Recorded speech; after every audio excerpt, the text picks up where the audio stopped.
Let's take a look at the TerraTrike Rover model.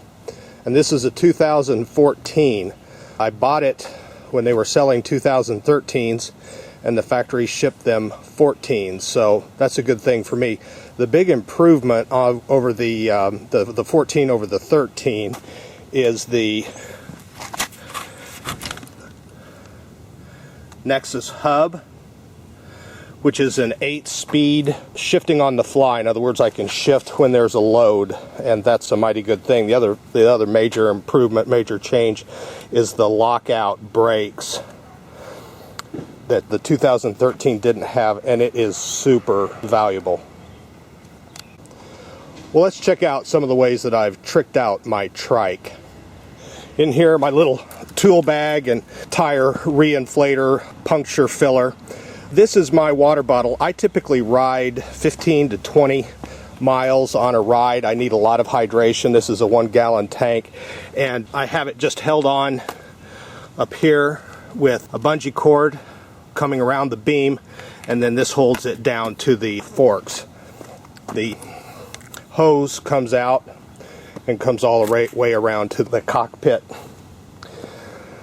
Another important adjustment on the TerraTrike Rover that you want to make is once you get the boom length set up correctly for your legs, these handlebars are adjustable so you can turn them at any angle that suits you. The seat is adjustable back and forth as well as up and down. Here's what I run into on the TerraTrike. I've had to adjust the seat as much as once every mile on a 15-mile ride. That's not great. So what I did is I used tape to mark my setting that I'm shooting for, that I want to stay at. But then what I did is I took a 4-inch hose clamp, and I lined the boom with inner tube rubber, and then I cinched down, you can see it in there,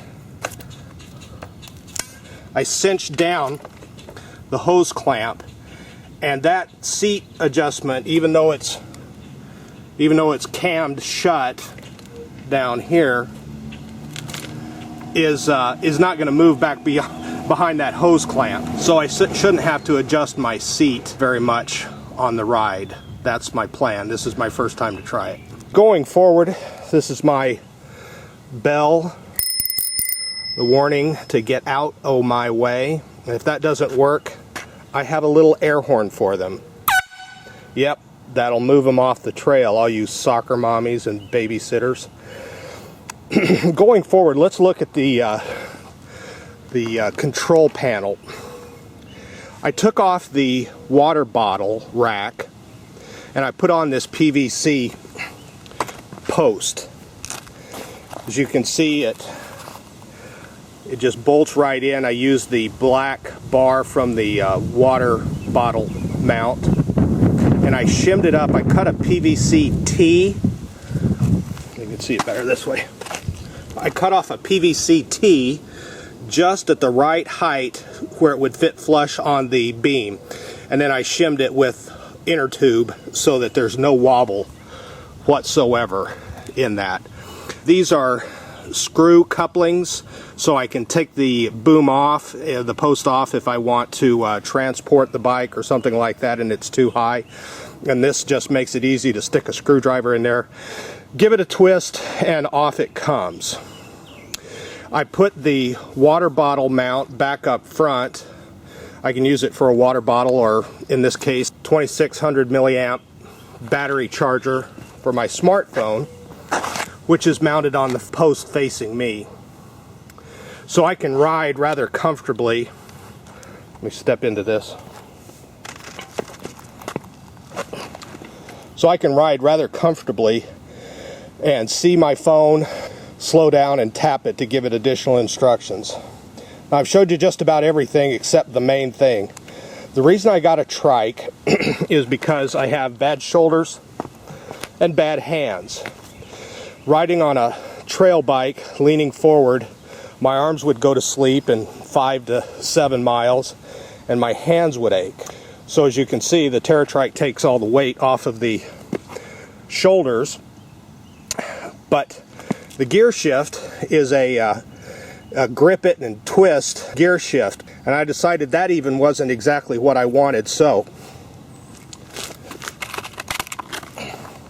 I went to a motorcycle shop and I bought this cramp buster.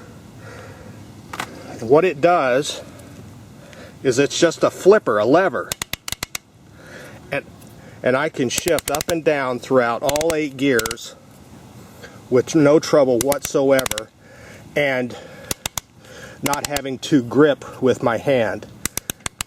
I put a zip tie around it just to secure it in place, and it's rather remarkable what it allows me to do with very, very little effort. So that's the TerraTrike Rover 2014 and how I've tricked it out. God bless America.